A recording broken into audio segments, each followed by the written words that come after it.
kita bicara tentang bagaimana Anda membuat clipping gitu, kemudian juga Anda membuat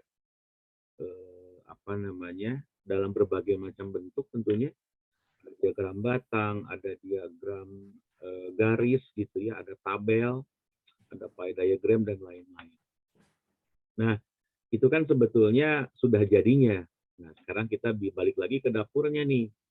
Kita ingin melihat bagaimana cara membuat itu dan bagaimana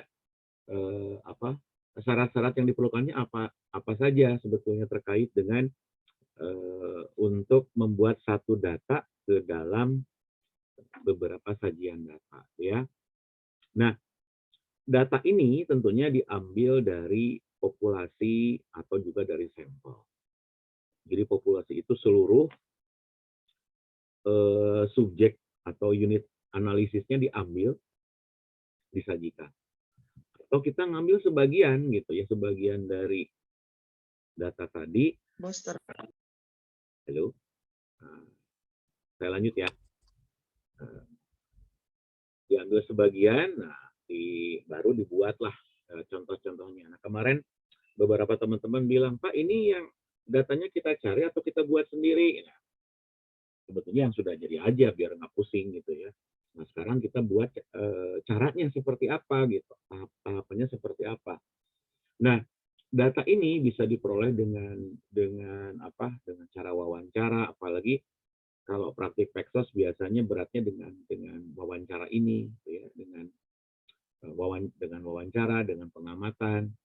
Kalau untuk surat menyurat dan kuesioner mungkin masih bisa dipakai. Tapi rasanya kalau untuk keperluan klien atau beneficiaries itu rasanya juga akan ada kesulitan gitu ya. Jadi biasanya kalau teman-teman Peksos pakainya menggunakan teknik wawancara dan teknik observasi, tentunya dengan menggunakan pedoman wawancara dan pedoman observasi ya. Nah ini yang saya bilang data itu diambil dari populasi atau sampel. Jadi kalau sampelnya kalau populasinya banyak, tentunya juga ada keterbatasan dari kita semua gitu ya, dari saya, dari Anda, atau dari peneliti, atau dari memang ingin mengumpulkan terkait dengan biaya. Misalkan kalau ngambil semua jadiin jadiin sumber data ya juga akan ada kesulitan gitu ya. Nah makanya kita mengambil sebagian. Tentunya yang banyak ini, yang total ini bisa dilakukan penyederhanaan dengan mengambil sampel tadi, hanya sebagian. Tapi tentunya ini harus representatif. Jadi sampel ini harus mewakili simpulan dari populasi yang kita ambil, ya.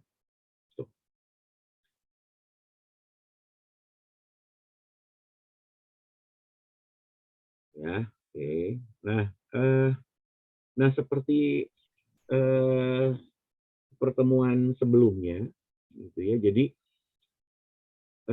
yang akan kita bahas itu kan statistika deskriptif. Ada statistika deskriptif, ada statistika inferensial. Jadi statistika deskriptif itu terkait dengan bagaimana nantinya Anda menyajikan data yang Anda kumpulkan di lapangan, ya, disajikan ke dalam sajian data tertentu dengan hitungan-hitungan tertentu. Sesuai, udah itu saja. Nggak perlu Anda mengkaitkan dengan berbagai macam teorinya, nggak. Yang jelas bagaimana data itu bisa menjelaskan isu atau masalah-masalah yang terjadi. Tanpa juga harus membuat satu pemaknaan yang mendalam dari sajian data tadi gitu ya. Nah, inilah beberapa langkah-langkah yang kita akan pelajari bersama itu ya. Langkah awalnya tentunya ada proses data collecting di sini. Data collecting, silakan seperti apa. Nah, kemudian ada proses data array. Jadi datanya disusun dari data terkecil sampai data terbesar gitu ya, atau terbalik, terbesar sampai ke terkecil. disusun berdasarkan kebutuhan, dan lain-lain. Nah, kemudian tadi, sajian datanya, apa nih yang akan kita buat? Apakah kita akan menyajikan dalam tabel kah? Dalam diagram batang kah? Gitu ya, atau dalam apa namanya, pie diagram kah? Macam-macam.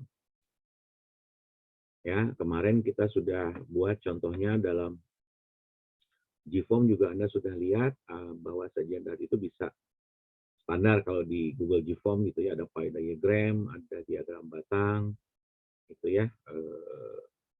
Ya seperti itulah ya.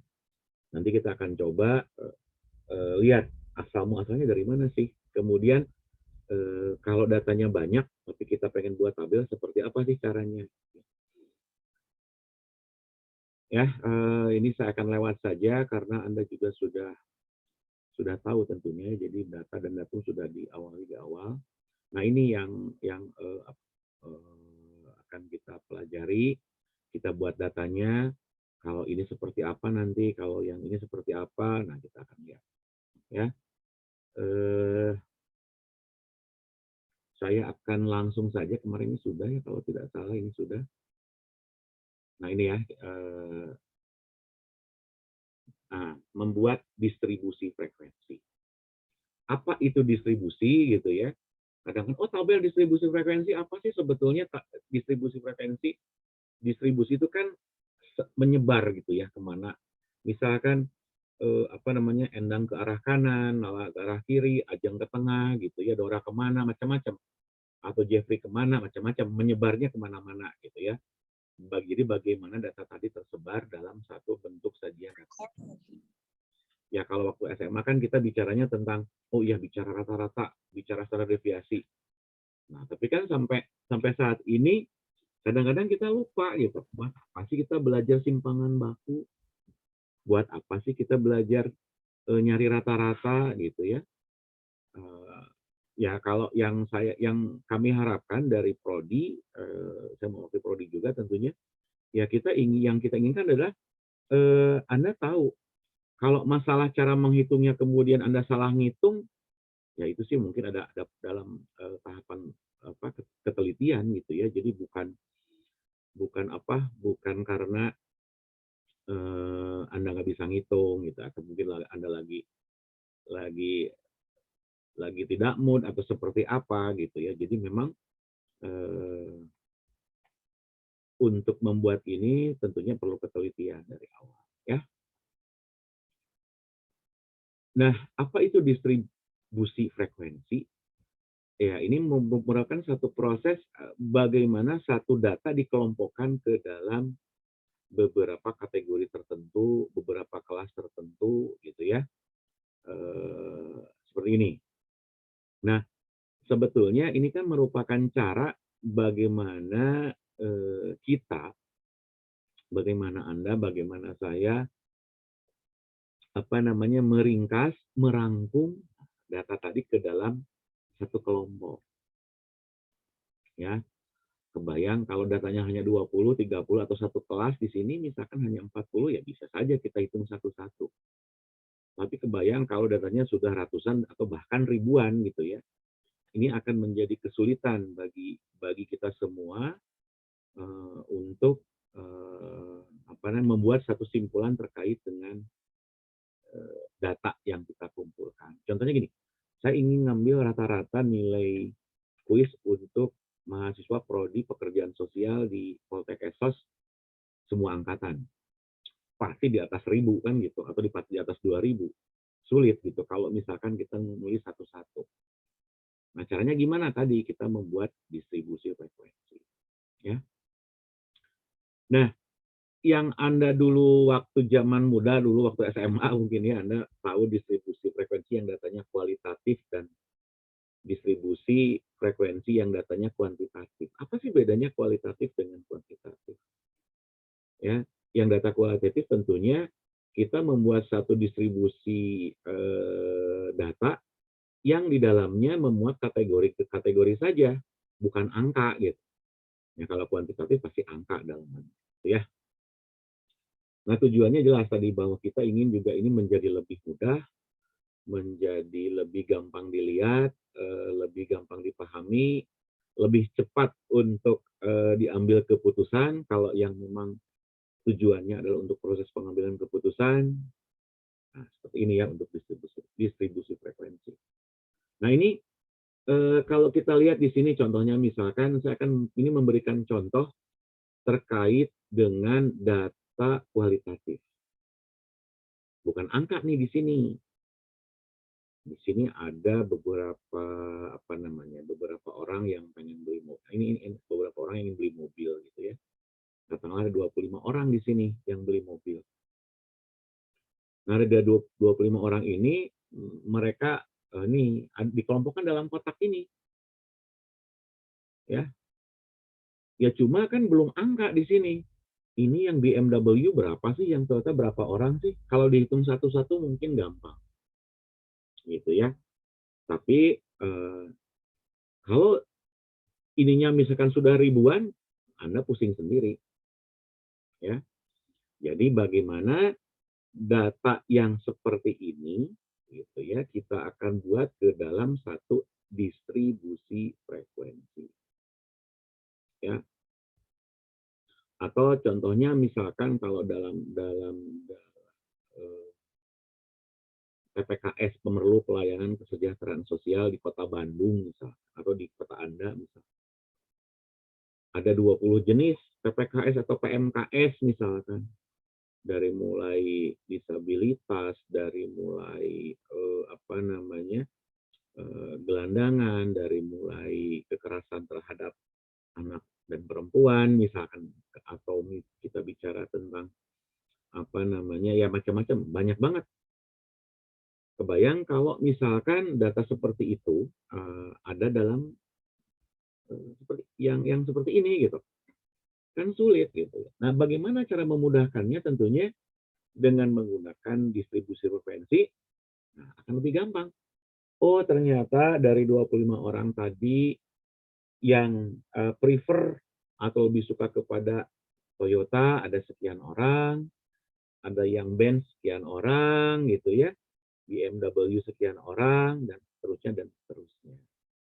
Jadi dari data yang banyak ini kita sederhanakan. Kalau contoh di Pexos tadi jelas, misalkan saya berikan. Ada misalkan di sini bukan perusahaan, tapi bicaranya misalkan tentang PPKS atau jenis PPKS. Jumlahnya berapa? Tahuan sama Anda. Oh, ternyata PPKS di Kota Bandung seperti ini. Oh, PPKS ternyata di masing-masing kota Anda atau di provinsi Anda tempat berada seperti ini datanya, ya. Jadi inilah yang akan menjadi dasar bagi seorang pekerja sosial atau bagi kita semua atau bagi seorang yang mengambil keputusan untuk menentukan, oh ternyata kalau yang paling banyak ini Toyota sama BMW, kita penelitian lagi deh misalkan seperti itu, dan Renault sama Ford. Atau yang paling kecil yang Benz, kenapa sedikit? Nah berarti misalkan selanjutnya harus ada nih misalkan penelitian atau proses advertising atau promosi tertentu dari mobil yang frekuensinya rendah untuk tingkat penjualan. Begitu pula nanti dengan PPKS atau PMKS. Oh ternyata yang masih kurang diperhatikan oleh pemerintah adalah misalkan efektivitas pemberian layanan bantuan sosial misalkan. Jadi Anda bisa melakukan treatment nanti, melakukan social planning untuk membuat satu rencana kegiatan bagaimana pemberian bantuan sosial tadi misalkan ditingkatkan. Gitu ya. Contohnya seperti itu. Nah, gimana sih rumusnya gitu? Kalau kita ingin membuat presentasi dari sini, ya, kan presentasi itu perbandingan antara pembilang dan penyebut. Saya dari awal banget nih. Saya yakin teman-teman sudah paham waktu di SMA membuat presentasi seperti apa. Cuma saya ingin menjelaskan filosofinya apa sih sebetulnya gitu ya, pengen ke sana sebetulnya. Nah, saya pengen tahu nih. Di sini rumusnya jelas, tingkat frekuensi untuk yang relatif atau FR di sini, frekuensi kelas yang 6 3 sekian dibagi dengan 25. Jumlahnya kan totalnya 25. gitu ya. Nanti Anda tinggal kalikan dengan 100 saja. Nah, artinya di sini 0,24 itu didapat dari 6 dibagi 25 kali 100 nanti. Atau di sini belum saya kalikan 100. Jadi kalau kalikan 100 ini artinya ada 24%, yang kedua ada 12%, yang ketiga ada 24%, yang ini ada 20%, dan seterusnya dan seterusnya. Itu ya. Ini kalau kita bicara frekuensi relatif, membandingkan antara satu jenis ini apa kategori dengan totalnya dikalikan dengan 100. Tapi ini saya belum kalikan 100. Anda silakan dengan kalikan 100 akan ketahuan jumlahnya berapa. Ya. Oke, sampai situ ada yang mau nanya? Atau mau ditanya? Atau boleh saya lanjutkan dulu? Lanjutkan, Pak. Oke ya, lanjut ya. Nah, kalau tadi kita bicara tentang data yang sifatnya kualitatif. Nah, sekarang kalau angka gimana nih?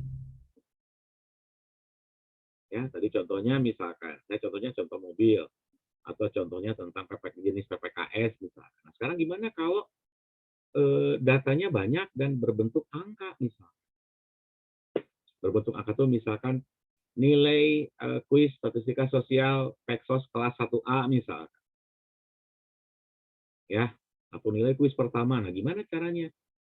Atau nilai kuis mahasiswa program studi pekerjaan sosial Poltek Esos tahun 2022 misal. Kan lumayan banyak. Kalau cuma 25 gampang kayak tadi. Kalau sedikit gampang. Kalau banyak yang bikin kita bingung kan gitu. Nah, ini sebelum kita membuat satu pengelompokan data, ada beberapa hal yang perlu Anda waspadai di sini, yaitu range. Ya, apa itu range? Apa itu jumlah kelas? Apa itu interval kelas atau interval saja? Ya. Di beberapa buku statistik mungkin ada yang berbeda. Cuma rumusnya kalau statistik dari zaman manapun sama gitu. Ya, bahwa bahwa interval itu ditentukan oleh misalkan R dibagi K misal. Ya.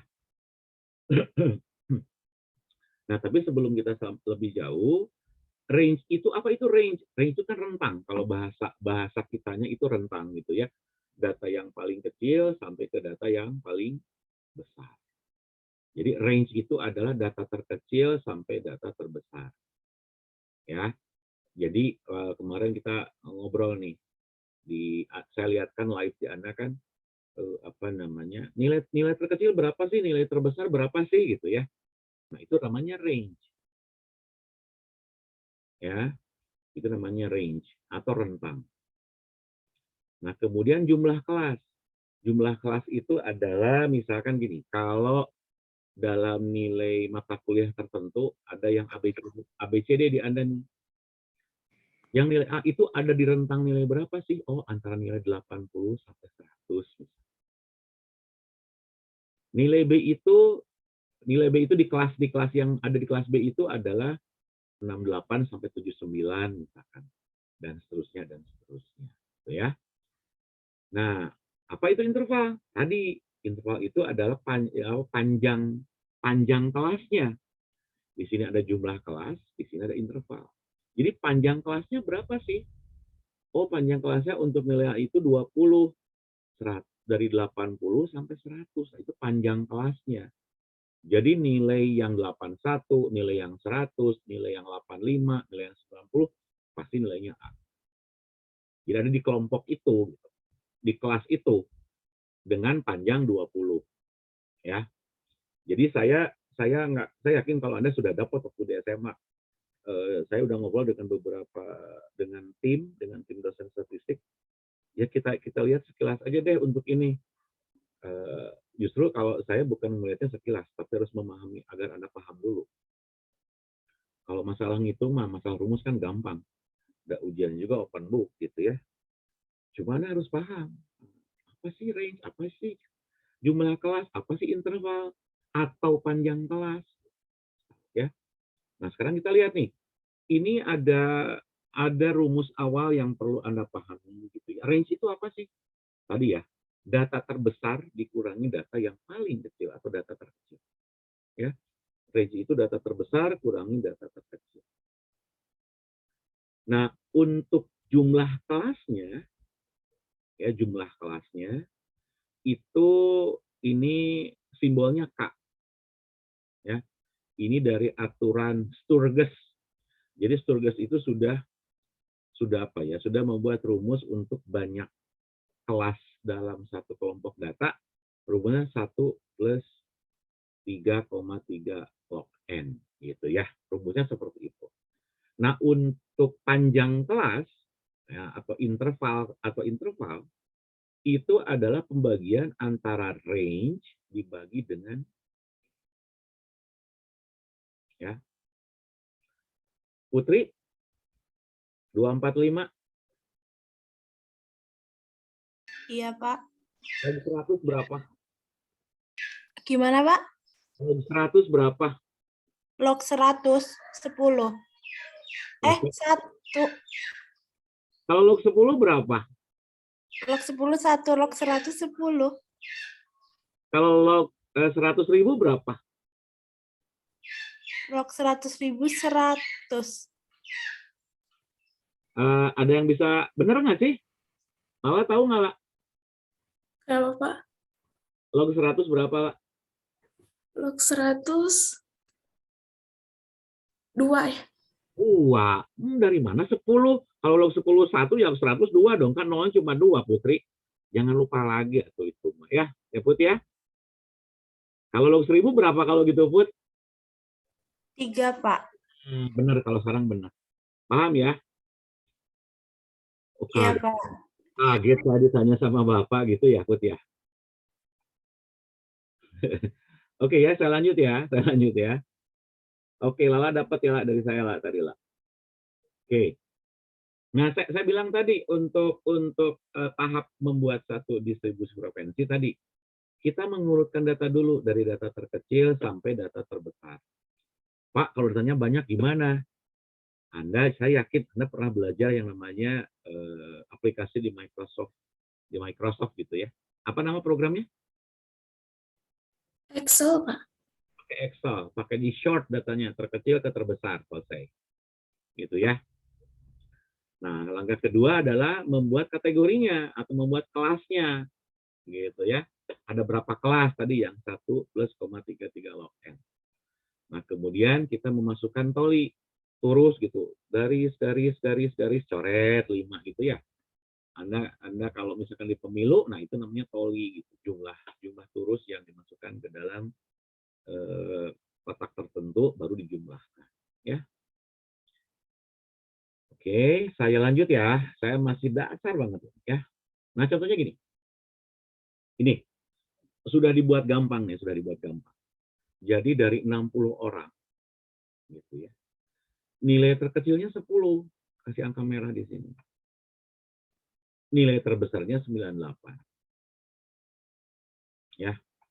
Nah, kalau data gini kan gampang, sudah ketahuan sama saya, oh terkecilnya 10. Nah, kalau Anda nanti mengerjakan ujian, tentunya harus nyusun dulu gitu.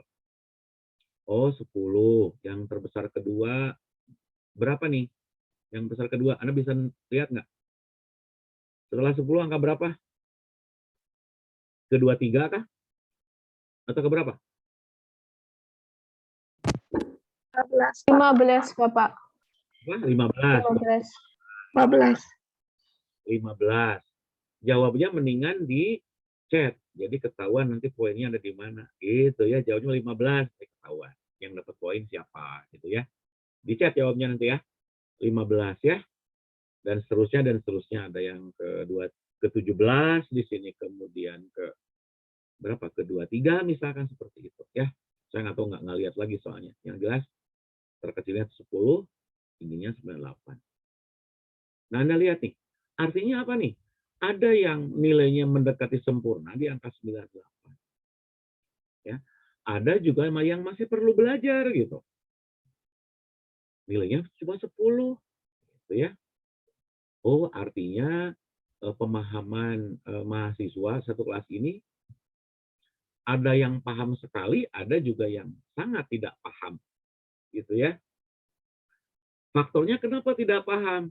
Bisa dari dosennya, gitu ya, atau ya saya misalkan, karena misalkan kurang jelas misalkan, atau mungkin dari andanya mungkin, gitu ya, atau mungkin dari jaringannya mungkin, atau mungkin bahkan dari proses pembelajaran, bahwa daring itu misalkan kurang optimal, Pak lebih seru offline misalnya, bisa aja seperti itu. Jadi banyak faktor.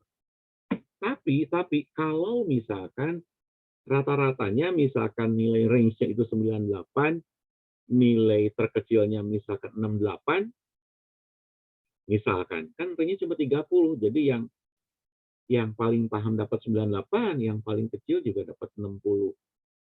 Artinya masih mendekati sebaran datanya atau distribusi datanya, bedanya cuma sedikit. Kan lebih bagus, berarti Anda semua paham. Jadi artinya semakin kecil range atau semakin kecil rentang, berarti rata-rata penilaian untuk satu data tertentu itu lebih bagus, lebih homogen, lebih merata pengetahuannya. Tapi kalau seperti ini, gitu ya, yang nilai bagusnya ada nilai tertingginya 98, ternyata 10, oh berarti ini mah ada satu nih yang mengganggu, gitu ya, yang terganggu. Atau mungkin apa namanya, gara-gara Fahri soalnya bahasa Inggris misalkan, kayak gitu ya lah ya, gitu ya. Atau seperti apa gitu, saya nggak tahu juga. Kan tetap Pexos mah harus juga belajar, ya. Whatever lah, itu salah satu dari kemungkinan-kemungkinan yang mungkin muncul gitu ya. Gitu ya, Legra ya. Diajar deh nya Legranya. Oke, nah sekarang kita lihat, jadi kalau ujian saya nggak peduli nih Anda menggunakan kalkulator, menggunakan Excel, silahkan, gitu ya. Atau menggunakan rumus di SPSS, ya silahkan, nggak jadi masalah. Kan tadi rumusnya I sama dengan R per K, artinya untuk mendapatkan range, untuk mendapatkan interval atau panjang kelas, gitu ya, kita harus mengurangkan tadi untuk yang range-nya. Data tertingginya 98, gitu ya, data terkecilnya 10, dapatlah di angka 88. Anda bayangkan 88 kalau dinilai itu kan masih di dalam kelompok A. Nah, berarti kan pinter-pinter semua nih, gitu kan ya. Paham semua jadinya. Bayangkan kalau misalkan nanti tertinggal misalkan ini. Tapi kalau misalkan 98 plus 80, Anda bayangin range-nya cuma 10, oh berarti paham semua nih, pinter semua nih. Jadi semakin kecil range, data tadi akan semakin homogen. Semakin mudah Anda membuat satu keputusan dari data tersebut. Ya, nah kalau seperti ini nggak bagus kalau dinilai. Ya, 1 plus 33 log n, gitu ya. Perkiraan di sini 1 log 60 itu 6,8 sekian lah. Ada 3 angka belakang koma gitu ya. Dapatlah dibulatkan ke angka 7. Ya. Nah, kemudian untuk panjang kelasnya, ya, Anda dihitung nanti range tadi yang 88 dibagi ini dengan banyak kelas. Kan ini banyak kelas ini, satu banyak kelas. Ini panjang kelas. Saya ulangi ya. Yang ini banyak kelas, yang ini panjang kelasnya. Oke, saya lanjut ya. Selanjutnya adalah seperti ini jadinya. Coba hitung pakai jari. Farhan, bisa bantu saya? Farhan dengar saya nggak?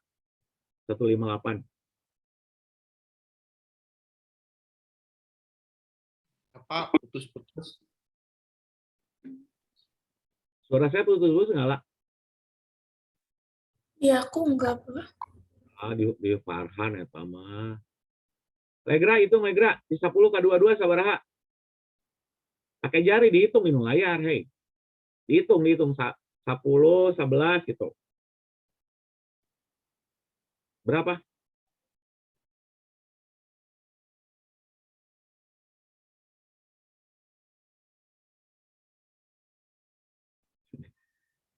Berapa? Jangan unmute keneh eta atau kaset. 12, Pak. 12. Eta mah 22 kurangi 10, 12. Berapa jadinya? Angka 10-nya dihitung. 10, 11, 12. Nah, hitung. Berapa? Bisa dihitung, buat? Atau siapa yang menghitung? Di chat aja. 13, Pak. 13. Kan tadi 13 panjang kelas juga. Nih, 10 ke 22 itu 13. Iya atau iya? Ya, Pak. Oke. Bisa ya? Jadi 10 ke 22 13, 23 ke 5 ke 35 13 gitu ya. Ini jadinya. Pak, tadi kan nilai tertinggi 98. Kenapa di sini ada nilai 100? Ya kan nggak mungkin juga saya menentukan nilai di angka 98. Ya, tinggal ditambahkan 88 ke 100 itu panjangnya 13. Jadi 10 ke 22 13, 23 ke 35 13, 36 ke 48 13 dan lain-lain. Ya. Nah, selanjutnya kita buat nih, kita hitung. Ya, kita hitung. Nilai mahasiswa yang nilainya ada di angka 10 dan 22 ada berapa orang sih? Yang 23 sampai 35 berapa orang sih? Gitu ya. Dan selanjutnya, dan selanjutnya, dan selanjutnya. Oh, ternyata nilainya tuh ada yang kebanyakan di angka 75 sampai 87. Di sini mahasiswa ya. Totalnya berapa di sini? Ada soalnya totalnya harusnya 60. Nanti kalau Anda buat sendiri di sini ada angka 60. Di bawah di sini totalnya ya. Legra jelas penjelasan saya, Legra? Legra bisa ngikutin? Yang ininya, Pak, paling yang frekuensinya masih kurang paham, Pak. Yang frekuensi ini. Ya. Ini kan dihitung dapatnya dari sini nih. Di antara 10 sampai 22 ada berapa? Angka 10, 17, sama berapa? Sama 15. Mana 15 tadi? Ada 3 kan nih, 15. Nah, biasanya ujian, misalkan Legra ini coret. Coret misalkan. Ya. Coret, misalkan, oh ada 3. Angkanya dapatnya dari sana, Legra. Ya. Nah, kemudian yang 23 sampai 35 dapatnya dari mana? 1, mana lagi misalkan? Ada 4 di sini. Ya, dicari sama Legra nanti. Oke, Legra, jelas? Bisa ya?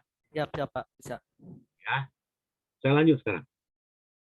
Nah, ini namanya frekuensi kumulatif. Dapatnya dari mana nih frekuensi kumulatif?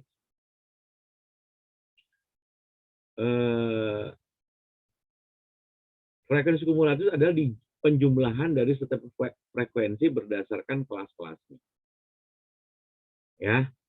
Jumlah mahasiswa yang nilainya 10 sampai 22 itu ada 3 orang. Jumlah mahasiswa yang nilainya 10, 22, 23, dan 35 itu ada 7 orang. Dapatnya dari mana? Penjumlahan 3 ditambah 4. Oke. Nah, sekarang yang nilainya antara 10 sampai 48, langsung saja saya loncat ke sini. Ada 5 orang di sini. Kumulatifnya berapa? Tadi 7 ditambah 5. 20 dapat dari mana? 12 tambah 8. Dan seterusnya, dan seterusnya. Bisa ya? Saya lanjut? Saya lanjut ya. Nah, what means of this word or this letter? We call this is about the lower class limit. UCL is called upper class limit.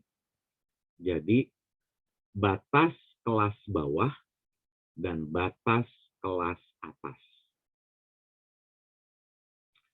Batas kelas bawah untuk kelas yang pertama, ini kan ada 1, 2, 3, 4, 5, 6, 7 gitu ya. Ada 7 kelas. Batas kelas yang pertama itu 10. Batas kelas atas pertama itu 22.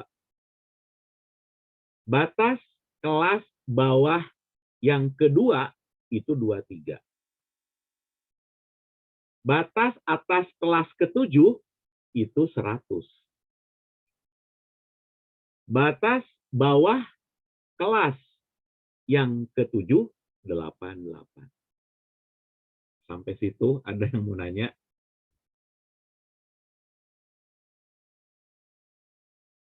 Saya lanjutkan dulu. Bapak Gitu silakan. bisa bertanya. Itu tuh tepi bawah ya Pak? Tepi bawah kelas Pak? Belum ke tepi bawah. Belum. Masih. Oh, ya Pak. Oh iya. Oke, saya lanjut dulu ya. Iya Pak. Nah, inilah kalau misalkan tepi seperti ini. Namanya LCB sama UCB. Apa itu LCB? Lower class boundaries. Tepi kelas bawah. Yang UCB itu upper class boundaries. Batas kelas atas. Sorry, tepi kelas atas ya Allah. Ya ini ya, Lala, udah jelas ketahuan sekarang ya. Kalau tepinya seperti ini. Kalau tepi itu kan saling dempetan tuh. Kalau tepi itu saling berdempet. Jadi Anda lihat di sini. Untuk tepi atas kelas yang pertama itu dempetan dengan tepi kelas bawah yang kedua. Nih, angka 22,5 di sini tepi kelas atas yang pertama dempetan dengan tepi kelas bawah yang ke yang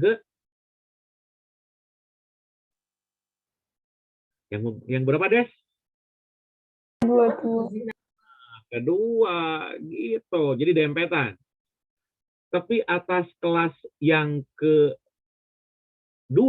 itu dempetan dengan tepi kelas bawah yang ketiga. Nilainya kan sama nih. Ya, 38,5. Oke, sampai situ bisa dipahami atau Pak, gimana? Gimana? Izin bertanya, Pak. Gimana? Sok, Legra, gimana, Legra? jadi itu tuh kayak pertengahan gitu ya Pak?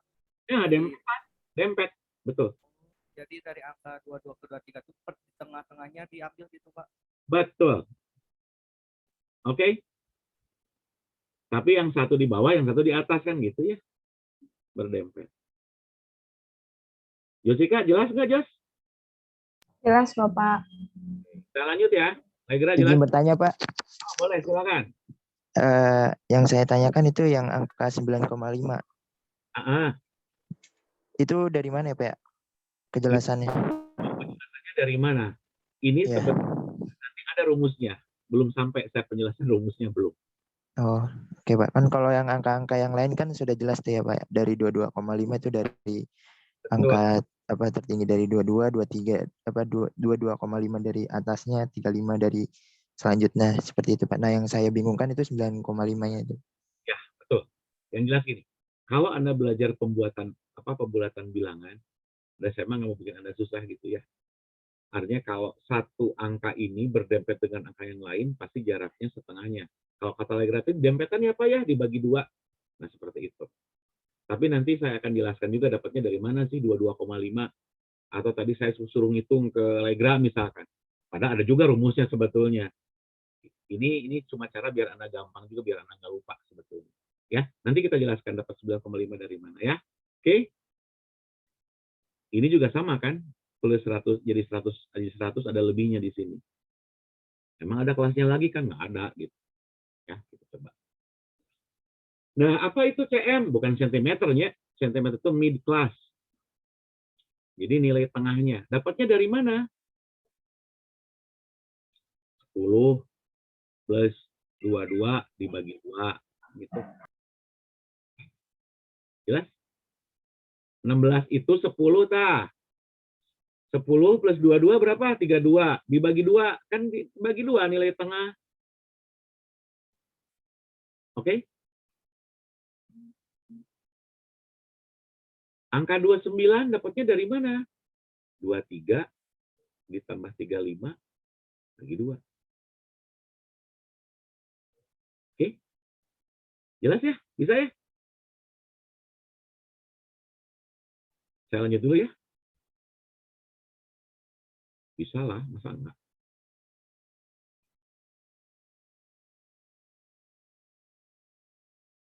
Empat 9 tambah 1 itu 110. Bagi 2, 55. Ya. Bisa ya? Nah, tiba-tiba ada kayak gini. Apa itu? Ada FICM. Ini adalah perkalian antara nilai tengah setiap kelas dikalikan dengan frekuensi yang ini. 3 kali 16, angkanya 48. 4 dikalikan dengan 29, 116. Dan seterusnya, dan seterusnya. Oke? Saya ulangi ya. Dapat dari mana ini? Angka 48, 16 km dikalikan dengan frekuensi tiap kelas. Tadi kan jumlahnya ada 60. 3 kali 16, 48. 4 dikalikan dengan 29, 116. Dan seterusnya, dan seterusnya. Oke, saya lanjut dulu ya. Biar agak cepat. Mana ya? Nah, tadi Legra bilang Pak itu tuh dempetan Pak, buat apa sih kelas berdempet gitu ya. Nah, tujuannya ini agar nanti grafik dari tabel distribusi tadi bisa bagus, bisa berdempet gitu ya. Contohnya. Jadi ini yang kita akan buat nantinya. Histogram, kita bicara tentang poligon, kita bicara dengan frekuensi kurva. Nah, ini yang dimaksudkan dempet itu di sini, Legra. Jadi angka ujung ini, yang batas bawah tadi dengan yang kelas ininya kan berdempet. Jadi satu garis gitu, Legra, berdempetan. Tujuannya ke sana sebetulnya. Oke, Legra jelas nggak kenapa tadi berdempet? Ya? Iya atau iya?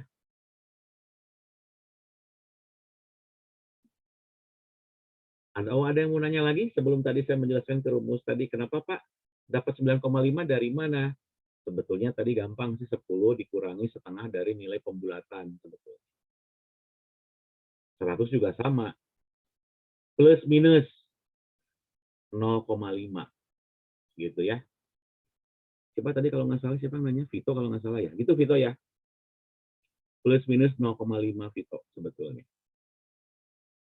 Oke. Bisa dipahami nih? Bisa, Pak. Bapak izin bertanya. Silakan. Kenapa, Pak? Pak, dalam grafik histogram ini, apabila kalau datanya itu 0, berarti kan dalam itu ada yang kosong ya, Pak? Apakah itu mempengaruhi atau nggak apa-apa, Pak? Maksudnya frekuensinya nggak ada gitu. Iya, frekuensinya 0. Jadi kosongin aja, nggak apa-apa. Oh, nggak apa-apa ya, Pak. Nanti 0 itu bukan 16 gitu. 0 aja gitu.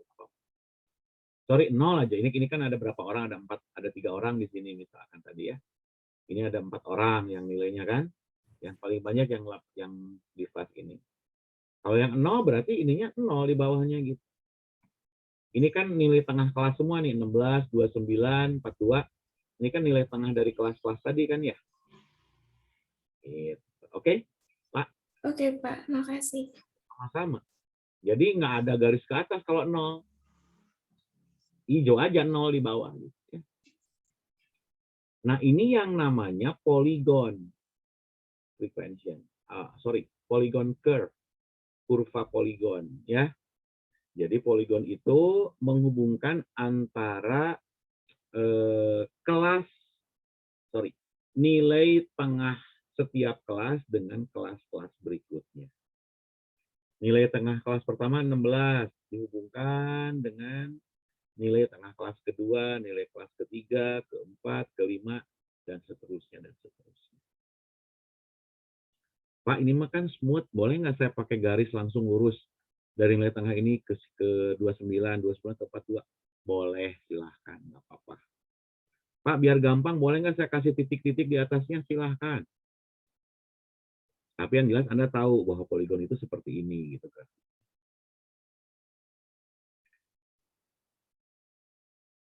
Ya, jelas ya?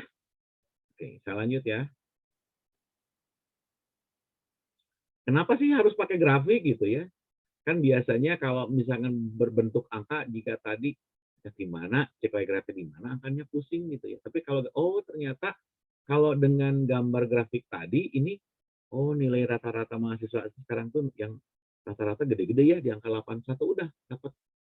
Tapi kalau dalam bentuk tabel, dalam tabel ini aja, Anda pusing. Berapa sih yang paling banyak? Di nilai berapa kan pusing.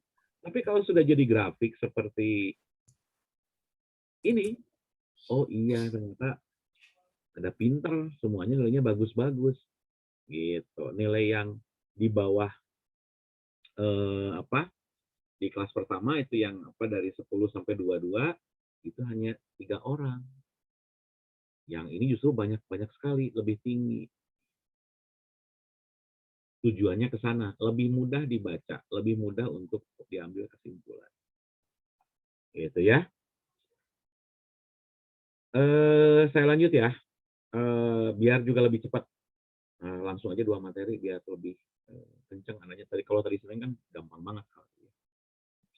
Oke, apa sih artinya central tendency measurement gitu ya? Atau ukuran gejala pusat? We talk about the descriptive statistics still for this lecture for today ya. Apa itu gejala pusat atau ukuran yang memusat? Jadi gini, tadi ada angka di sini, ada angka di sini. Ini nilai ini memusatnya rata-ratanya ke angka 81. Kan yang paling banyak di angka 81, ada 20 orang mahasiswa yang memperoleh nilai 81 rata-rata atau di kelas tengah ini gitu ya. Jadi semakin memusat, nah itu namanya ukuran gejala pusat. Memusatnya kemana sih? Gitu. Jadi kenapa tiba-tiba ada ukuran gejala pusat, ada ukuran letak, ada ukuran yang lain-lain, apapun itulah. Yang jelas ada 2, ukuran letak dan ukuran gejala pusat. Nah sekarang kita bicara ukuran yang memusat. Ya, apa itu ukuran letak gitu ya? Ukuran letak itu adalah Diva, saya mau nanya, berapa nilai tengah dari 1? Nilai tengah dari 1 berapa? 1, Pak. Nilai tengahnya berapa?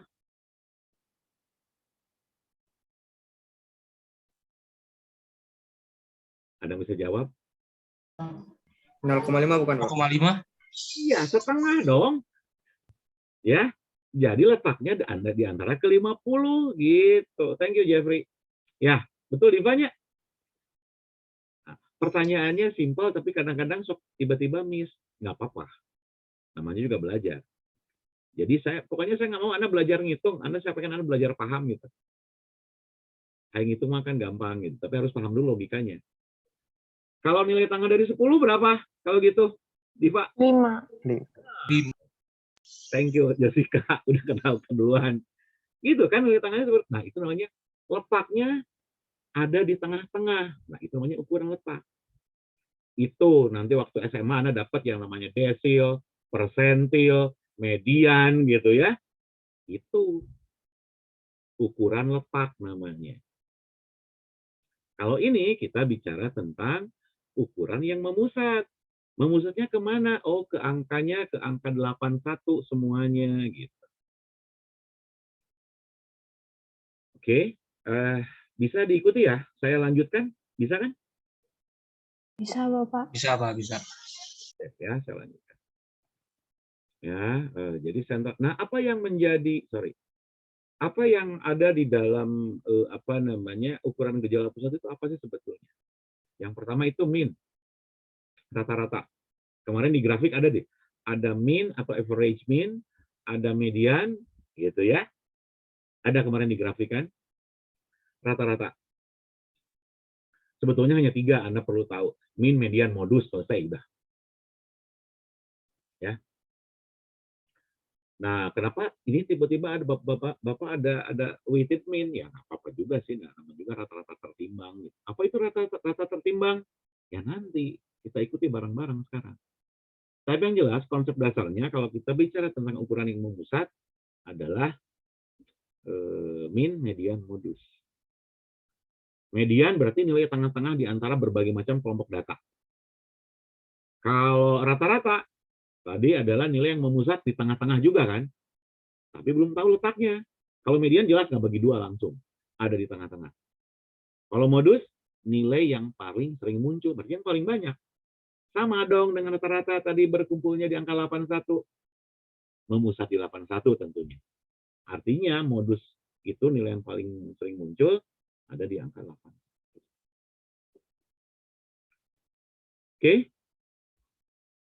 Bisa ya? Saya akan lanjutkan. Apa sih ukuran gejala pusat? Score that base capture that entire group of score is just look like this from this graph, gitu ya. Nah, ini yang paling bagus seperti ini. Jadi memusatnya ada di tengah-tengah, di sini nih, di angka 5 di sini.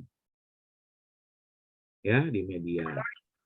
Artinya tadi nilai median, nilai modus, nilai rata-rata memusat ada di tengah. Inilah yang dinamakan dengan sebaran data. Ada yang nilainya 2, ada yang nilainya 9. Tapi semuanya rata-rata ada di nilai angka 5 di sini. Kalau ini nggak seimbang. Bergeser di angka yang paling kanan kalau dibuat grafiknya kayak gini. Tapi ini yang saya harapkan kalau yang B. Kenapa? Ini kan nilainya AB-AB semua. Yang DE-nya cuma sedikit, gitu ya. Jadi memusatnya ada di angka ini gitu. Pak, kok tiba-tiba ada yang kayak gini? Apa nih maksudnya? Ini berarti ada 2 kelompok. Yang paling sering munculnya rata-rata yang 60 sama yang 80 misalnya. Namanya bimodal, 2 modus. Ya. Apa itu 2 modus, apa itu bimodal? Ya nanti. Kan baru overview dulu dari sekarang dari saya. Oke, saya lanjutkan ya. Mean, median, modus barusan ya. Tahu kan mean, median, modus? Mode in English we call mode, in bahasa we call modus. In Diva language we call MDS gitu ya Diva ya. Iya, saya lanjut ya. There is a lot about the equation for mean. This is about the usually that we use for the statistic in the basic. X bar sama dengan sigma X dibagi N. Gitu ya. Rata-rata adalah pembagian dari jumlah total data dibagi dengan jumlah data. Oke. Agil, ada Agil nggak Gil? Agil dengar saya? Ya Pak, dengar Pak. Oke, Agil pengen tahu cara baca ini gimana Agil?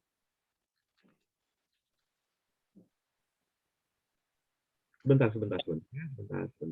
Sok, silakan Agil pikirin dulu Gil. Iya Pak.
Bisa dibaca, Gil?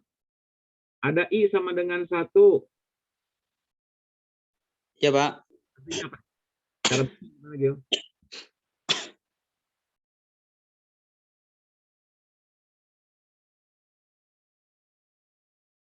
Belum ketemu, Pak. Belum ketemu? Nanti janjian ya. Minta nomor teleponnya ya. Oke, Iya, Pak. saya lanjutkan. Oke ya. Mortar. Jadi ada dua nih. Ada dua rata-ratanya kayak gini ya. Jadi ada rumusnya bukan menggunakan sigma X, tapi menggunakan mu. Dalam bahasa Yunani itu mu. Mu itu diambil rata-rata dari satu populasi. Kalau ini rata-rata dari sampel. Atau ada yang menuliskan bukan X bar atau X topi di sini. Atau mu, enggak. Pakainya M, langsung min. Gitu ya.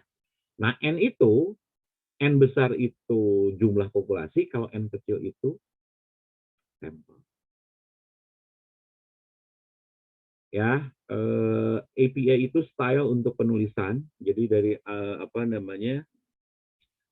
American Psychology Association menuliskan untuk sampel-sampel, untuk di buku juga nanti Anda pakai APA style itu, menggunakan Mendeley dan lain-lain. Untuk daftar pustaka karya ilmiah Anda menggunakan APA style tentunya biasanya. In N is a total sample and proper for the portion of the sample, ya, bagian dari populasi, ya. Jadi rumusnya bukan ini, tapi mu sama dengan sigma n sigma fx apa segala macam ya.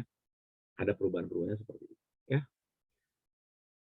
Nah ini Josika, berapa rata-ratanya? 1, 2, 2,5, 3 nggak bisa ngitung, dikurangi 10 poin. 2,5, 2,75, 2,9. Deg-degan, nggak sok hitung aja. Berapa?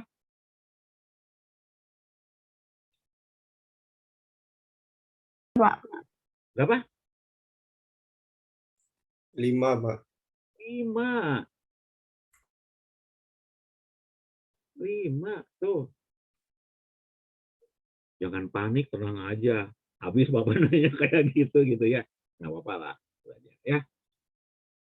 Oke, barusan yang jawab siapa? Arfian ya? Iya, Pak. Lah, dicatat ya lah ya. Iya, Pak. Nah, sigma X itu dibacanya adalah tadi.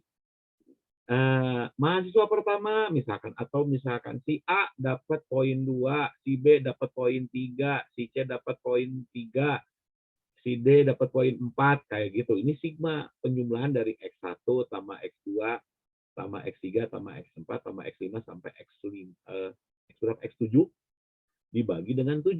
Kan N-nya 7. Gampang ya?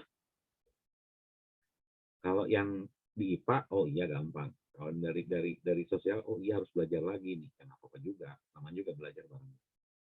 Nah, gimana kalau bicara tentang rata-rata tertimbang? Or we talk about the weighted mean. Itu ya. Tertimbang tuh apa sih maksudnya? Nah, ini.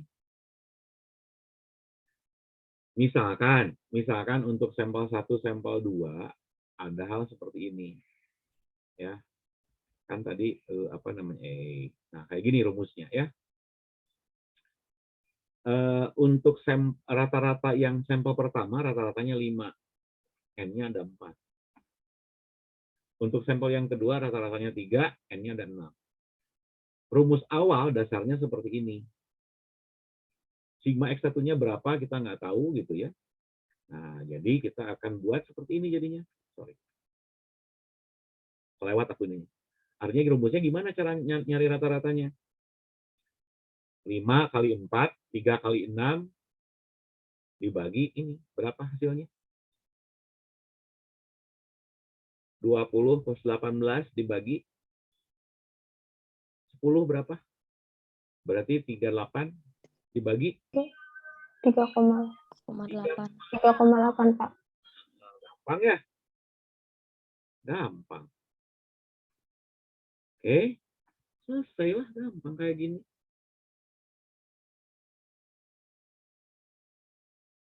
Tapi hati-hati ya, kalau UTS, soalnya tentunya tidak segampang ini ya. Karena saya ngasihnya logika dulu ke kalian ya. Nggak mau, harus paham dulu. Saya nggak mau kalian, oh rumusnya itu nggak. Silakan Anda mau buka apapun rumus silakan. Tapi Anda paham. Ya. Saya lanjutkan ya. Nah, sekarang pakai ini juga. Ada yang bisa ngitung nggak ini? Berapa? Yang dapat langsung tulis di chat jawabannya. Lah, dapat 5 poin lah. Tulis lah. Yang bisa jawab, silakan. Dapat 5 poin dari saya yang bisa ngitung, silakan. Tapi yang di chat yang pertama sampai yang ketiga ya lah ya. Lala saya jadiin co-host deh biar gampang.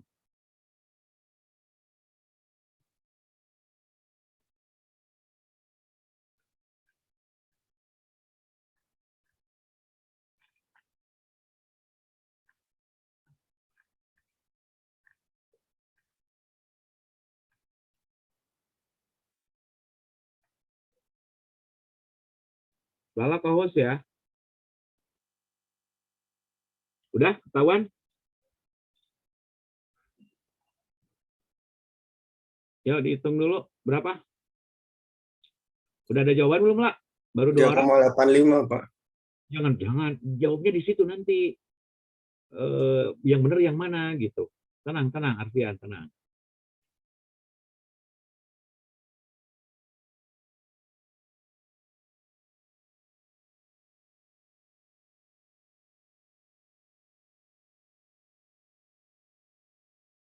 Nah, lihat nih jawabannya nih. Iya, Bapak. Nih, yang benar yang ini. Siapa aja tuh, Kak? Siapa yang dapat 3,85, Kak? Atia, Rafidah, sama Inka Vito. Oke. Dapat ya masing-masing ya. Ada yang macam-macam jawabannya, nggak apa-apa, namanya juga belajar. Paham ya, bisa ya untuk rata-rata tertimbang? Ya, Atia, bisa ya? Kamu bagus ya tahu jawabannya tadi. Bisa ya? Oke, saya lanjut ke median. Jadi nilai apa? Ukuran gejala pusat yang kedua itu adalah median. Median itu dikatakan sebagai ukuran gejala pusat, dikatakan juga sebagai ukuran letak. Letaknya ada di mana? Ada di tengah-tengah gitu maksudnya. Kan nilai tengah Anda menyimpulkannya gitu. Ada di antara 1 dan sampai 100 ada di yang ke 50. Atau di antara 0 dan 1 nilai tengah itu ada di nilai setengah. Artinya kalau Anda bicara suka nonton kuis 50-50, 50%, 50% gitu ya. Artinya median, nilai tengah-tengah gitu. Ya sering-sering kita dapat gitu, tapi juga ya namanya ini apa namanya? Nilai median itu nilai tengah. Sama juga dengan persentil 50 atau P50 atau di letak yang ke-50. Atau kalau bicara tentang desil, nanti kita bicara desil, kita bicara D5. Data yang ke-5 dari ke-10. Makanya tadi saya nanya ke Anda, berapa 5 dari 5 itu berapanya 10 gitu. Atau 1 itu berapa kalinya, nilai tengah-tengah dari 1 itu berapa, setengah, nah, kayak gitu maksudnya. Ke sini arahannya sebetulnya. I'll give you a very simple sample from this. Ya, gampang banget. Kalau bilangannya ganjil, gampang cari nilai tengahnya. Benar nggak? Odd is ganjil, kan gitu ya. Odd itu kan ganjil. Gampang nilai tengahnya. Kalau ganjil, di sini ada 5 data, berarti data yang ketiga dong, kita bicara nilai tengahnya, 4. Selesai. Dan gampang, karena datanya cuma 5. Coba kalau nanti saya kasih soal datanya 200. Kan merdeka tuh Anda nanti ya, beli obat sakit kepala lah, gitu ya. ngajakin pacar lah, ngajak teman, bantuin dong saya ngitungan gitu. Ya, kalau ini gampang. Gimana kalau even atau genap? Gimana kalau bicara nilainya hanya genap? Dibagi 2 aja. Nih, contohnya dibagi 2. Gimana caranya? Ada 3 dan 5, berarti 3 plus 5 bagi 2. Medianya seperti ini. Halfway jadinya. Gitu. Jadi cuma nilai mediannya adalah 4. Kok gampang ya? Gampang, cuma datanya kayak gini. Ya. Oke, sampai situ ada yang mau nanya? Silakan. Any question? Or maybe I will ask several of the student in here, maybe in English or in bahasa. It's okay to all of you? 1. Kalau nggak ada yang nanya, saya nanya nih. Saya izin bertanya. Selamat lah. Silakan. Silakan. Ya, Pak. Itu yang di median yang nggak genap itu, kan dilihat itu 3 dan 5 ya Pak. Terus halfway-nya yang 3 tambah 5 bagi 2 sama dan 4. Itu berarti kalau data mediannya itu 4 yang nggak ada data itu nggak masalah ya Pak? Misalkan di sininya adalah datanya jumlahnya genap gitu ya, data jumlahnya genap, atau mungkin tadi bukan 4, angkanya bisa aja misalkan 3,5 misalkan, bisa aja dipakai. Oke, paham ya Diva? Ya Pak, makasih Pak.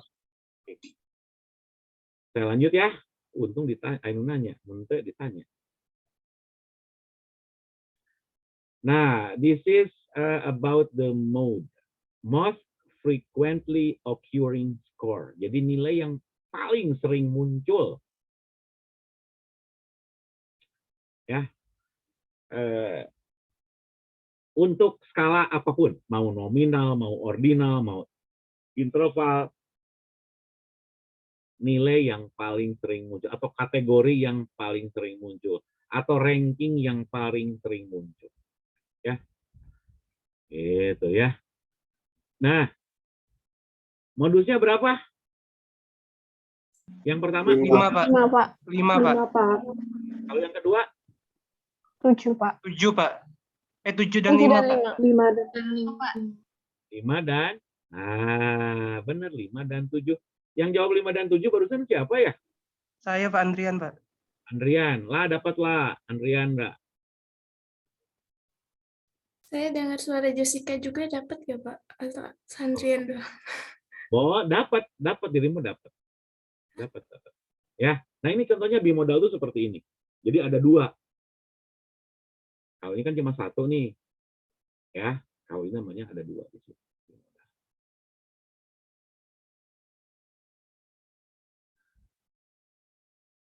Saya lanjut dulu ya. Gitu. Nah, ini modus ada 2.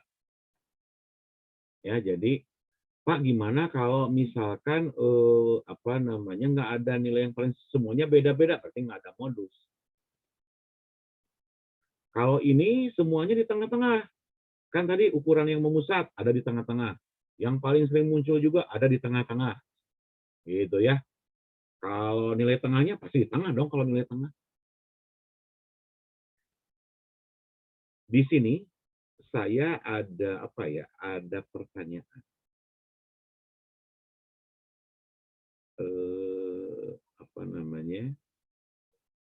Oh, jangan sekarang deh, nanti kalau udah contoh soalnya. Ya.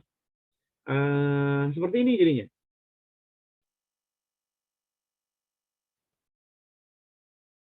Nah, gini yang saya bilang tadi, yang di penjelasan tadi. Jadi ada kurva yang miring ke kanan, ada yang miring ke kiri. Atau ada yang seimbang, berbentuk bell shape, berbentuk lonceng gitu ya. Itu yang paling bagus. Jadi rata-ratanya semua sama gitu. Min, median, modus sama. Nah, gimana kalau yang seperti ini? Kalau dinilai, saya senang, pengen yang kayak gini, yang tadi saya bilang, AB-AB semua. Nilainya kan high semua skor di sini. Yang nggak lulusnya cuma sedikit. Gitu. Kalau di sini banyak yang nggak lulusnya di sini. Karena memusatnya ke yang rendah. Jadi kalau saya berharap nilainya yang seperti ini. Kalau di prodi pekerjaan sosial.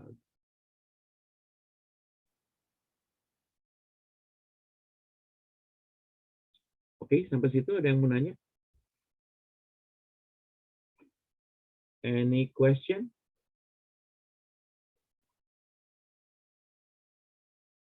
Boleh sambil minum, sambil makan di rumah, silahkan. Saya lanjut ya. Saya lanjut lagi ya. Saya lanjut ya. Nah, kalau simetris semuanya sama. Min, median, modus, dempet semuanya sama. Yang positif itu nilai rata-ratanya lebih besar daripada median, lebih besar atau sama dengan modus. Kalau yang negatif, rata-ratanya lebih kecil dari mediannya, lebih kecil sama dengan modusnya. Saya pengen Anda perhatikan karena akan nyambung ke materi berikutnya. Tolong pahami dulu ini.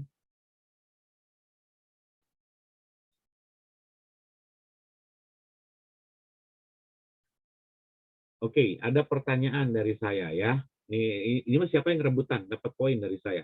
Langsung ditulis ya. Di chat tapi. Jawabannya mungkin atau tidak mungkin, atau tapi harus ada alasannya. Mungkin karena ini, tidak mungkin karena ini. Jadi jangan mungkin tidak mungkin langsung. Mungkin harus ada alasannya. Pertanyaannya adalah apakah mungkin atau tidak mungkinkah gitu ya? Nilai min itu ada di tengah.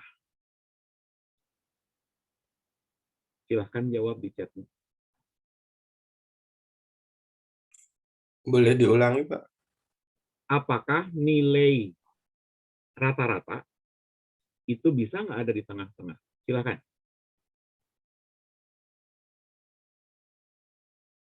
Mungkin atau tidak mungkin? Kalau mungkin apa jawabannya? Kalau tidak mungkin apa jawabannya? 1 menit waktunya.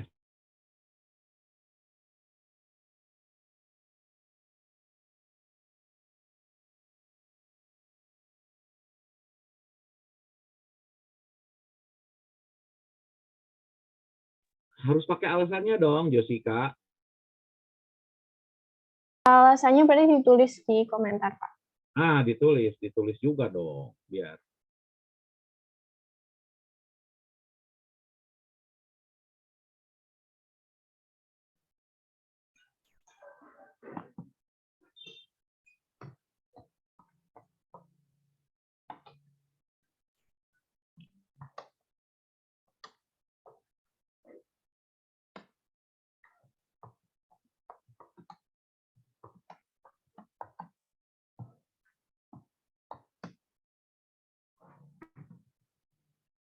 Ajang pakai alasan, Jang. Rafida pakai alasan, nggak apa-apa.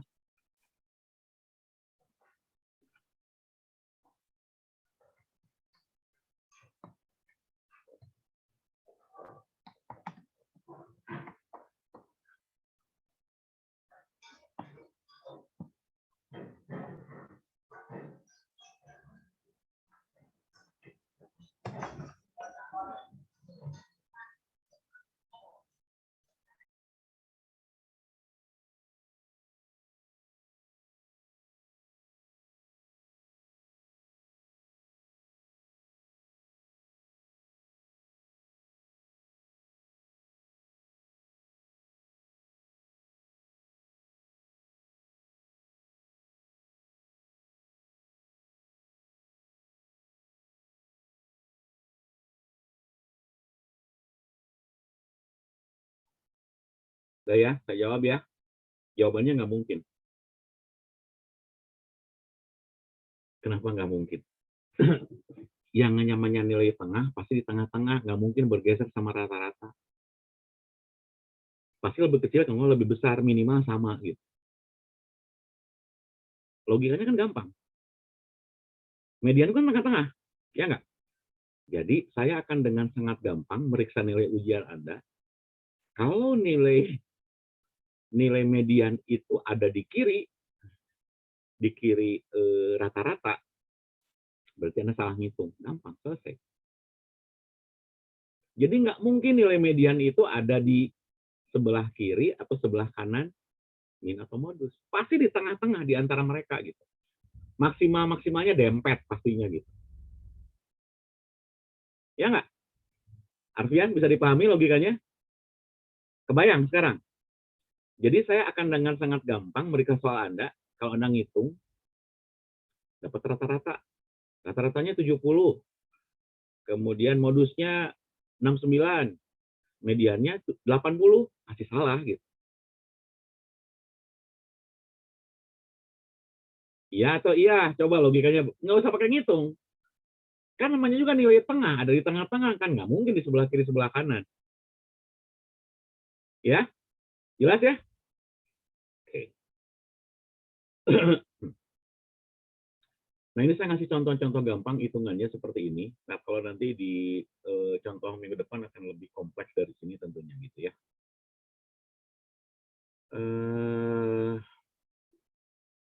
N-nya biar sekaligus deh. Biar sekaligus ya. Oke.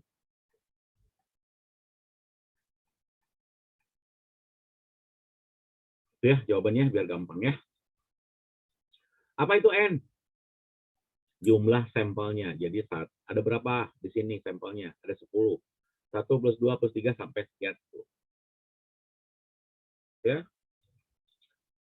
Berapa nilai jumlah dari frekuensi untuk seluruh N ini?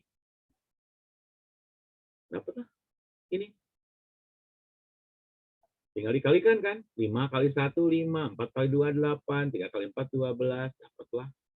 Jumlahnya ada 30. Berapa rata-ratanya? Ya tadi 30 bagi 3. 30 dari mana Pak? Ini kan perkalian antara frekuensi dengan jumlah N-nya. Fn dibagi N. Gitu. Mediannya Anda susun dong dari sini. Dapat dari mana nih? 1, 2, 2, 3, 3, 3. Dapatnya dari mana dapatnya ini? Disusun datanya di sini sama Anda.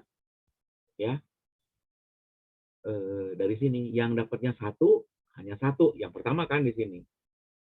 Yang 2, ada 2. 1 dan 2. Yang 3, ada 4. 1, 2, 3, 4. Yang 4 ada 2 di sini. 4, 4. Yang 5 ada 1.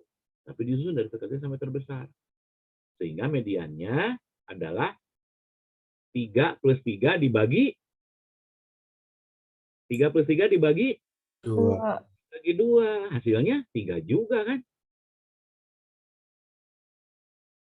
Tapi saya yakinkan kepada Anda, kalau untuk soal UTS tidak semudah ini ya. Maafkan. Oke.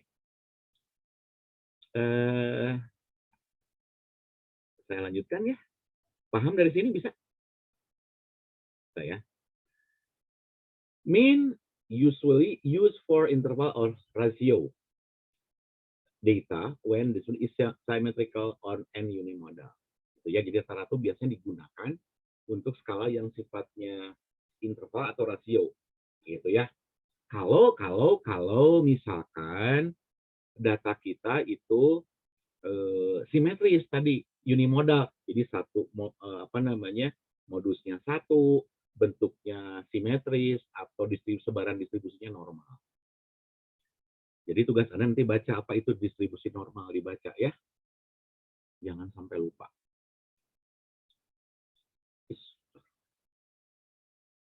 Nah, Nah, gimana kalau misalkan loncat tiba-tiba ada dari nilainya 1, 2, 3, 4, loncat aja ke 100, kalau nggak ke 80. Kan kalau suruh buat grafik, gimana caranya ya? Tinggal pakai garis titik 2 gini aja, biar gampang Andanya. Ya. Ya, jadi jangan khawatir. Nah, kalau dari sini kan bisa dihitung, jadi langsung aja biar nggak pusing. Nah, median, jadi ukuran yang paling tepat di sini ada median akan lebih baik digunakan Kalau tadi ada data yang sifatnya ekstrim, kayak tadi, tiba-tiba hanya 1, 2, 3, 4, loncat ke 5, 5. Jadi pada saat Anda mengambil keputusan, gitu ya, tidak hanya ngambil rata-ratanya, nggak fair, nggak adil. Jadi harus cari yang paling mendekati yang mana. Ya, nah sekarang Kak, saya pengen Anda sudah mulai tahu kenapa Anda ngitung mean, median, dan modus. Jika data tadi ekstrim seperti ini, akan sangat tidak fair kalau kita mengambil rata-ratanya seperti ini. Gitu ya. Anda bayangkan kalau misalkan digunakan yang angka 55 ini, jadi 1 kali 55, 2 plus 8, 4 kali 12, kebayang rata-ratanya berapa? Pasti ngaco nilainya. Nah, ini yang namanya outlier in statistics. So, you have to read again what means of outlier in statistics. In bahasa we call nilai yang ngaco. Nah, nilai yang paling ngaco itu dihilangin aja, dihapus aja. Gitu. Ya. Nanti tambah ngaco gitu. Datanya atau kesimpulannya bakal ngaco. Itu namanya outlier. Wah, Pak, udah mulai pusing, Pak. Jessica udah garuk-garuk kepala nih, sama Nala juga udah mulai kayak gini nih. Apalah, belajar. Oke? Nah, ini kalau kayak gini, kalau misalkan datanya seperti ini gitu ya, open-ended distribution, kita gunakan median, nilai tengah. Nggak perlu nyari rata-rata, nggak perlu. Ya, jadi ada beberapa penggunaan ukuran gejala pusat kayak tadi. Kalau datanya ekstrim, daripada mengganggu keputusan kita hilangin aja. Itu yang namanya outlier dari satu nilai statistik. Bisa aja saya iseng nanti soal ujian ke Anda pilihan ganda, misalkan. Saya tuh biasanya kalau soal saya ya, ada soal yang kalau nggak dijawab, dapat poin. Tapi kalau dijawab, Anda salah. Ada yang kayak gitu. Nah, jadi jangan asal ngitung kancing, jawab semua gitu. Enggak. Jadi ada soal yang tipenya kalau Anda nggak jawab, justru Anda dapat poin. Kalau dijawab, Anda minus gitu. Bisa kayak gitu dari saya. Mau nyobain? Mau sekarang, mau minggu depan? Jangan, Pak. Gitu ya. Oke. Saya akan coba agak lebih cepat biar, nah ini ya. Kita coba data yang data interval. Ya. Ada nih kelompok data seperti ini. Saya nggak tahu data apa di sini ya. Di sini perintahnya ini sampel. Suruh buat tabel distribusi frekuensi dan gambarkan grafiknya. Kemudian distribusi frekuensi relatifnya suruh dibuat. Kemudian kumulatifnya juga dibuat tadi ya, berkurang. Kemudian tentukan sigma X-nya, tentukan N-nya berapa. N-nya berapa di sini N kecilnya? N kecilnya berapa? 8, Pak. 8, Pak. Kecilnya? 8, Pak. 1, 2, 3, 4, 5, 6, 7 kali 3. Berapa N kecilnya? 21, Pak. 21. Oh, 21. 8 dari Hong Kong. Wah, hati-hati. Wah, kalau ujian bahaya ini. Ya, oke ya, 21 ya. 8 tuh nilai terkecilnya, range-nya. Kan saya nanya jumlah N-nya berapa, bukan range. Oke, ya. Oke, kita hitung bareng-bareng. Nah, kayak gini. Ya, hasilnya seperti ini. Ini yang frekuensi relatifnya, ini perkalian kumulatifnya, ya. Kemudian yang ini yang frekuensi relatif. Ya. Ada yang bisa bantu saya? Ini cara bacanya gimana ya? Atau ini cara bacanya gimana ya? Kalau dari sini.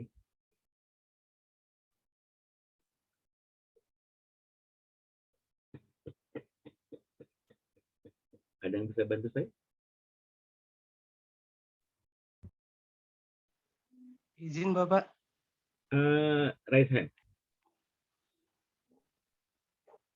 Raise Izin hand. Pak. Andri, silakan Andri. Kalau menurut saya itu urutan data Pak. Jadi angka 17 itu data ke-21 Pak. Yang ini? Yang ini? Iya. Iya. Oke, saya balik. Nah, kalau itu saya balik. Angka 3 ini deh, saya nanya dapat dari mana? Nah, itu urutan data apa? Yang 9 itu, Pak. Jadi kalau diurutin dari angka terkecil kan 8, 9, 10. Nah, 9 itu urutannya ketiga, Pak. Belum, bukan. Nih, cara bacanya ya. Kan di sini kumulatif frequency. Tapi Andre dapat poin dari saya, Andre. Anda dapat poin. Lah, tambah poin enggak, Andre enggak? Nilai yang nilainya 5, yang nilainya kurang dari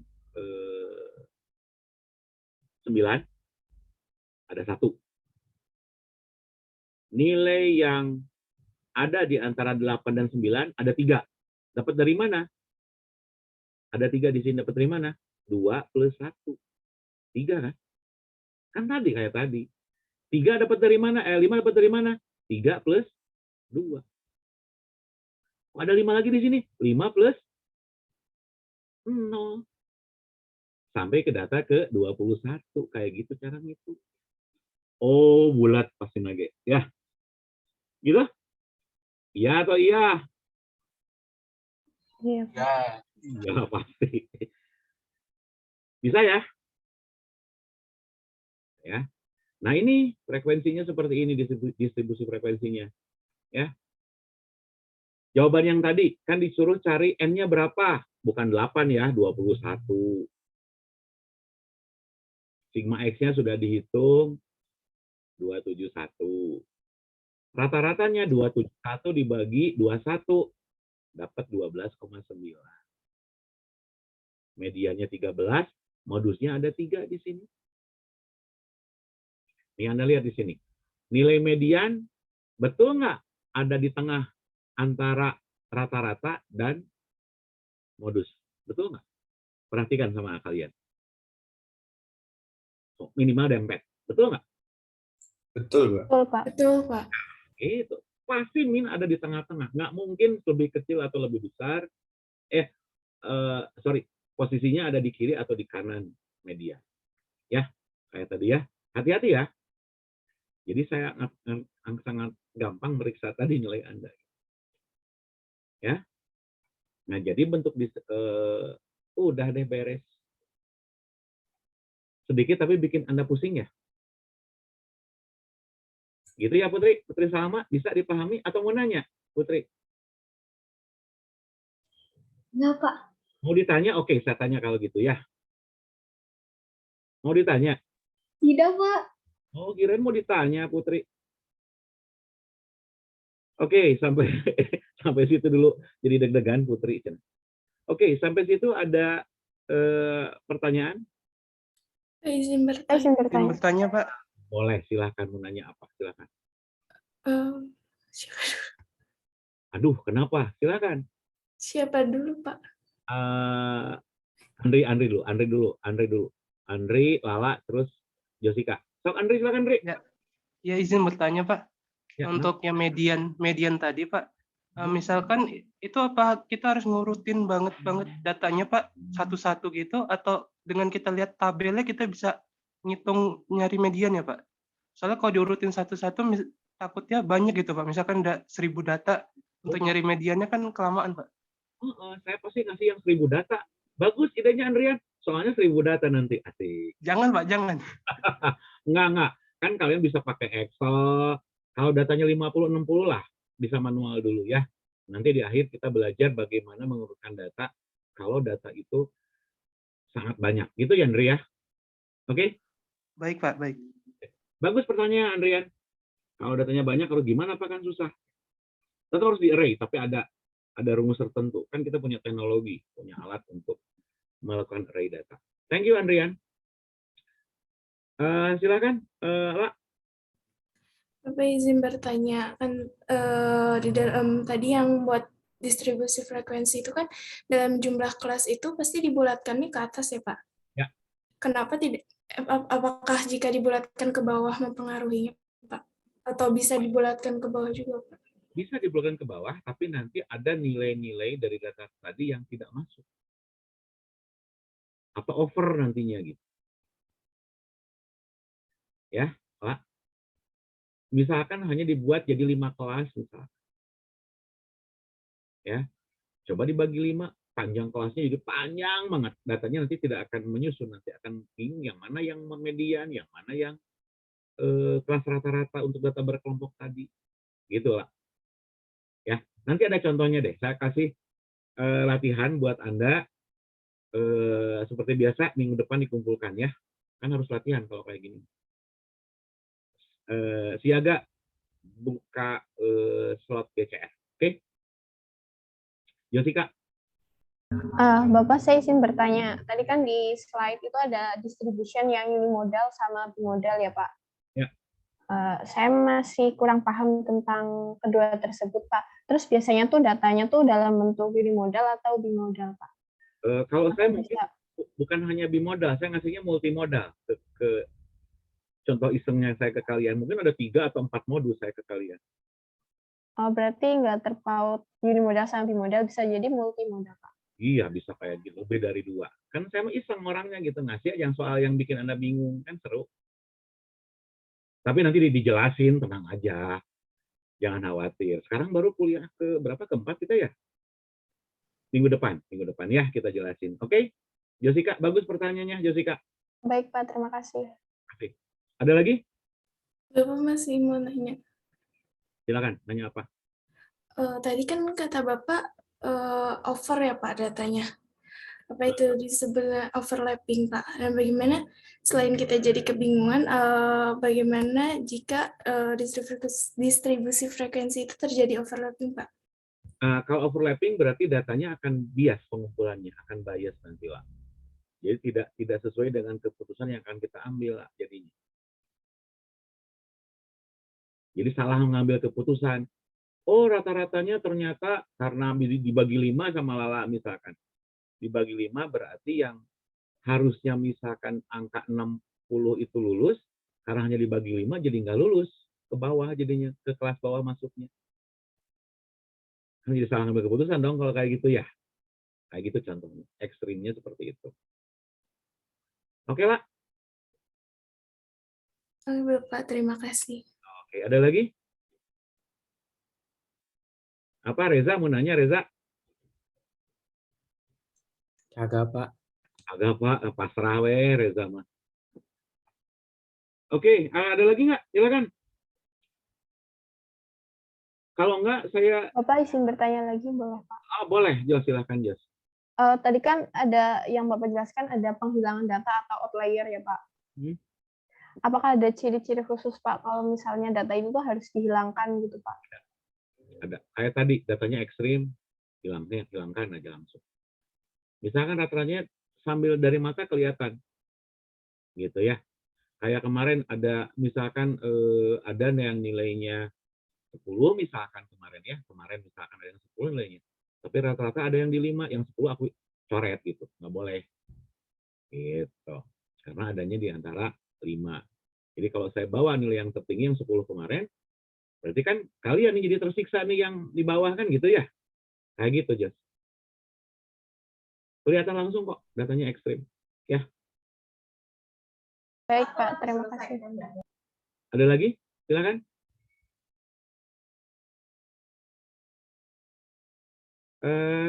Ada lagi nggak? Cukup ya hari ini ya? Atau masih mau saya kasih kuis? Enggak, Bapak. Cukup, Pak. Cukup, Pak. Eta si Diva bendera putih. Oh, berkibar. Legra, enak Legra. Legra mau lagi? Minggu depan, mudah-mudahan nggak ada ya. Minggu depan ya, Putri ya. Minggu depan Putri saya tanya ya, Put ya. Kalau Arfian sudah sering ngomong, Agra juga sering saya tanya gitu ya. Putri juga tadi ya, Putri Rahma juga ya. Sempat ditanya ya, Putri Rahma ya. Nggak dengeran. Putri Rama nggak kedengeran tuh kayaknya. Diomongin. Udah dulu ya. Untuk hari ini nggak apa-apa ya. Iya, Ya, Pak. Pak. Nah, nanti kalau ada pertanyaan boleh Anda nanya di GCR atau nanti di tugas atau